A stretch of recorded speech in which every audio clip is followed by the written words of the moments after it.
असुर वदिता ब्रह्महत्या बैसिली माता केला तत्वताश्वमेध मनोजवं मारुततुल्यवेगं जितेन्द्रियं बुद्धिमतां वरिष्ठं वातात्मजवानरायुद्धमुख्यं श्रीरामदूतं शरणं प्रपद्ये नागेन्द्रहराय त्रिलोचनाय भस्मांगरागाय महेश्वराय नित्याय शुद्धाय दिगंबराय तस्मै नकाराय नमः शिवाय शरदिंदु समाकार परब्रह्म स्वरूपिणी वासरापीठ निलये सरस्वती नमोस्तुते।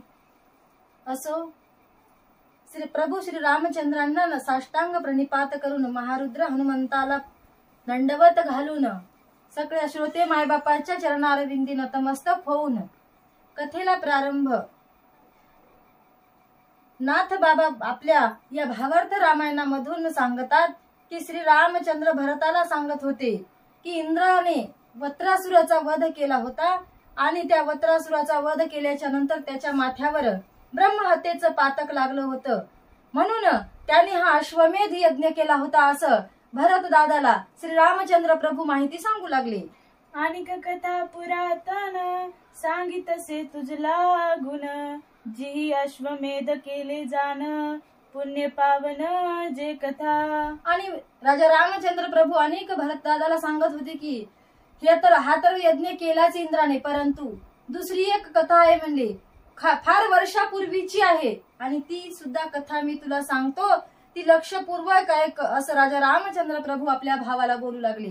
पूर्वी कर्दम प्रजापती त्याचा पुत्र ऐल धर्म मूर्ती त्यापासाव सोमावंश उत्पत्ती यथा निगुती ऐक बापा। आणि म्हणले पूर्वी काही दिवसापूर्वी कर्दम ऋषींना प्रजापती असं नाव होतं आणि त्यांचा पुत्र ऐल हा धर्ममूर्ती होता, त्याच्यापासून कीर्तिवंत असा सोमवंश सुरू झाला अशी सुद्धा माहिती राजा रामचंद्र प्रभू भरताला देऊ लागले।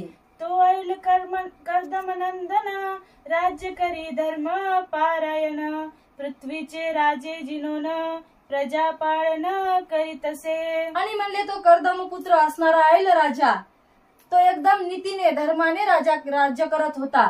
कसं राज्य करत होता? सगळ्या प्रजेचं पालन आपल्या पोटच्या लेकरासारखं करत होता, धर्माचं आचरण करत होता, धर्माच्या विरोधात एक पाऊलही टाकत नव्हता, अशा प्रकारचं त्याचं सुरक्षित राज्य होतं असं सांगत आहेत।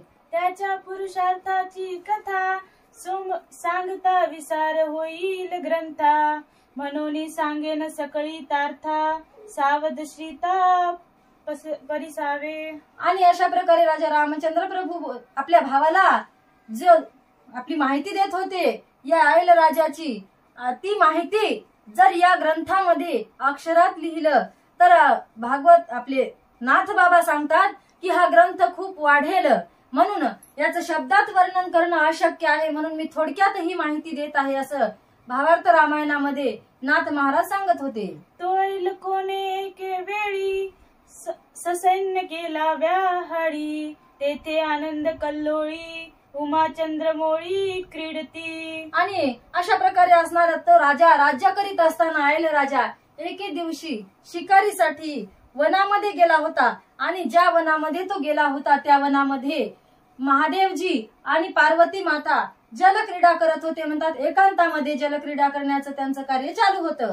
ते उमावानाती सुंदर भीतरी प्रवेशला राजधर जिथे क्रीडे भवानी शंकर त्या स्थळावर येता झाला।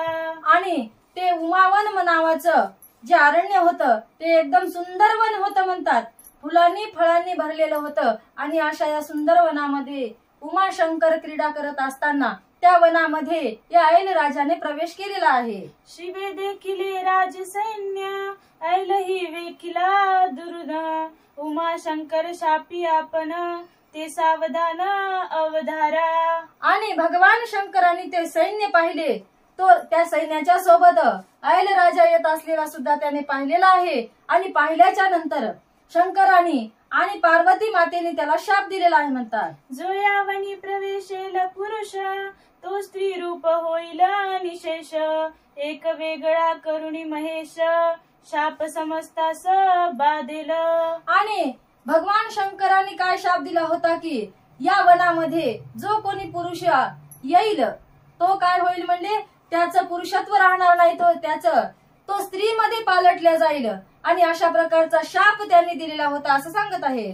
ऐसा शाप त्या वनासी देता झाला स्मशानवासी, तो शाप बाधे ऐलादी समजतासी, स्त्री रूपासी पावले तेने. आणि भगवान शंकरांनी जो शाप त्या वनाला दिलेला होता तो शाप या ऐल राजाला आणि त्याच्या सैन्याला माहित नव्हता, म्हणून ते त्या अरण्यामध्ये त्या वनामध्ये गेल्याच्या नंतर त्या ऐल राजाला आणि त्याच्या सैन्याला त्या शापाचा उपभोग घ्यावा लागला असं सांगत आहे. स्वयं श्री रूपापना ऐसे ऐले देखो न, मन झाले उद्विग्न, जेथे श्रीनयन तेथे आला.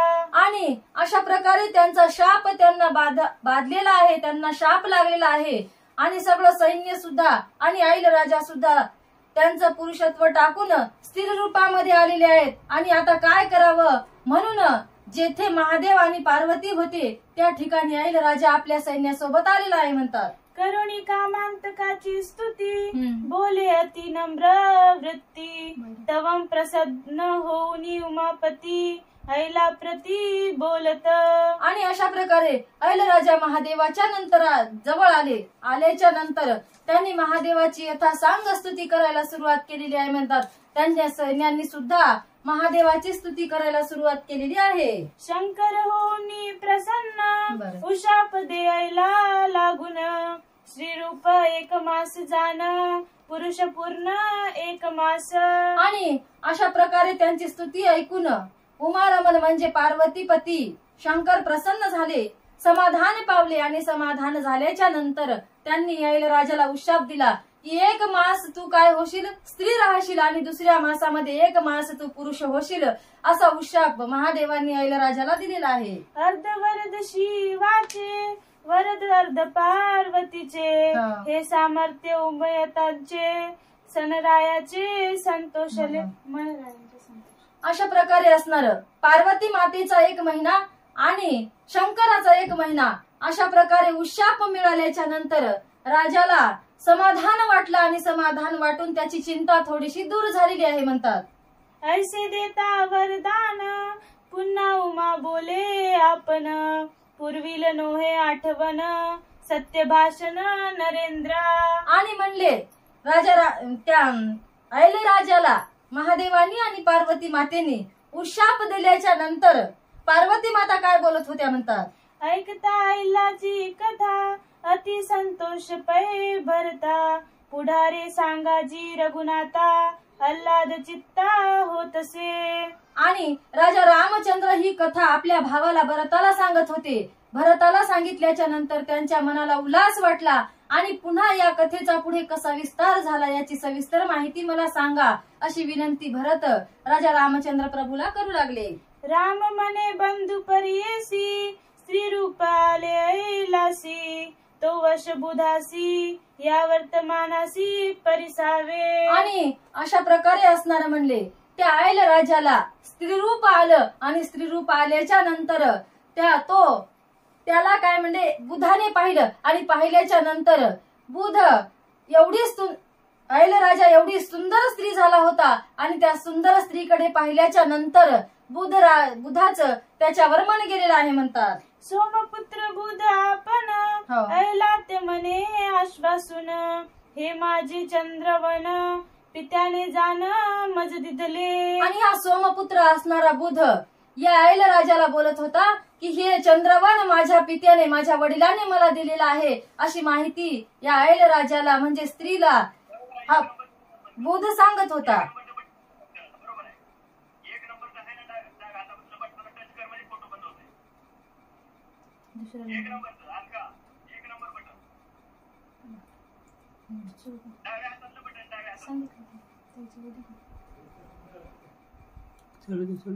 येथे वस्ती की पुरुषासी, तरी तुम्ही यावन प्रदेशी, समजती राहावे त्याचे सेवेसी, तुझ मज पाशी असावे. आणि म्हणले इथं ही वस्ती कशाशी आहे, त्या पुरुषांची आहे, परंतु तू माझ्या सोबत राहावं असं मला वाटते आहे. अशा प्रकारे बुध या ऐल राजाला बोलत होता, म्हणजे या स्त्रीला बोलत होता म्हणतात.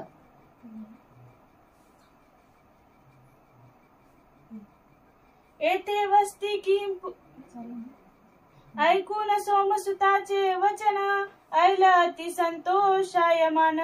बुधासी करुणी नमन, स्त्री रूप पूर्ण पावला. आणि अशा प्रकारे असणारे चंद्रपुत्र त्याने ऐलाला किम पुरुष सेवेमध्ये राहावे, तसेच हे ऐला तू माझ्याजवळ राहावे अशी विनंती केली असल्याने याने आपलं त्याचं वचन मान्य केलेलं आहे म्हणतात. ऐल अति सुंदर नारी, नवर नवे तिच्या रूपाची थोरी. बुध कारमे मोहिला भारी, ते अवसरी भोगीरती. आणि अशा प्रकारे असणार ऐलाला एका इतक्या सुंदर स्त्रीचं रूप प्राप्त झालं होतं म्हणतात. रंभा उर्वशी सारखा तो सुंदर दिसत होता आणि सुंदर दिसत असल्याच्या कारणाने या बुधाचं मन त्याच्याकडे गेलं आणि तो बुध या ऐल राजाशी म्हणजे या स्त्रीशी रत झालेला आहे म्हणतात. महातपस्वी सोमसूत, तपोधनाचे अमोघ रेत. बरं. तेने गर्भ झाला संभूत, पुत्र त्वरित प्रसवली. आणि जो चंद्रपुत्र होता तो फार मोठा तपस्वी होता म्हणतात, कारण त्याचं रेत कधीही वाया जाणार नव्हतं. आणि त्याच्या रत झाल्यामुळे ती ऐल राजा झालेली स्त्री गरोदर राहिली आणि लगेचच तिने एका सुंदर अशा मुलाला जन्म दिलेला आहे. पुरुरवा नाम त्यासी, सोमवंश म्हणती जासी.